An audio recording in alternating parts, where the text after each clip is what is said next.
அன்பார்ந்த மேஷராசிநாதர்களே, வாழ்க வளமுடன். ராசிநாதனாகிய செவ்வாய் ஆளுமை மிக்கவர். சட்டத்தை மிக கடுமையாக கடைபிடிப்பவர். வீர தீர பராக்கிரமங்களில் சிறந்து விளங்குபவர்.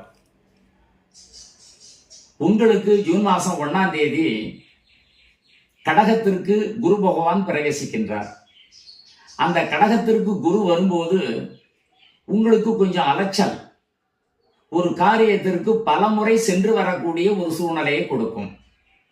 ஒரு முறையில் செய்யக்கூடிய காரியங்கள் இருமுறை சென்றுதான் அந்த காரியத்தை நாம் செய்து கொண்டு வந்தோம் அப்படி என்று சொல்லக்கூடிய நிலையை கொடுக்கும்.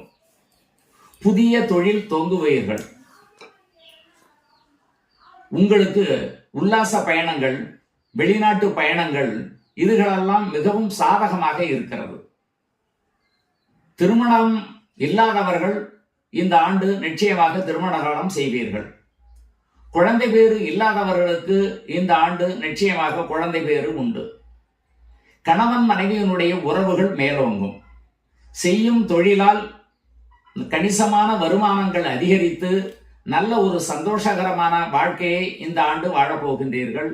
இருப்பினும் பல ஊர்களுக்கும் தொழில் ரீதியாகவோ குடும்ப சூழ்நிலை காரணமாகவோ நிறைய அலைச்சல், நிறைய பயணங்கள் உங்களை மிகவும் உடம்ப கஷ்டப்படுத்தும். அதுபோலான இந்த காலகட்டங்களில் இன்பமான ஒரு சூழ்நிலையும் குடும்ப அபிவிருத்தியான உயர்வுகளும் உங்களுக்கு உண்டு. இந்த ஆண்டினுடைய வருமானங்களும் உங்களுக்கு அதிகபட்சமாக பெருகும். புதிய தொழில் எதுவும் செய்ய வேண்டாம். செய்து கொண்டு இருக்கக்கூடிய தொழிலையே கவனமாக பார்த்து கொள்ள வேண்டும். வருமானங்கள் குறைதலாக இருந்தாலும் ஓடோடி நீங்கள் சென்று வருவதனால் அந்த வருமானங்கள் உங்களுக்கு பற்றாக்குறையை நீக்கி வருமானம் சரியாக இருந்து குடும்பத்தை சிறப்பாக வழிநடத்துவீர்கள். குறையொன்றும் வாராது. சிறப்பான ராசி என்றே மேஷ ராசிநாதர்களுக்கு சொல்ல வேண்டும்.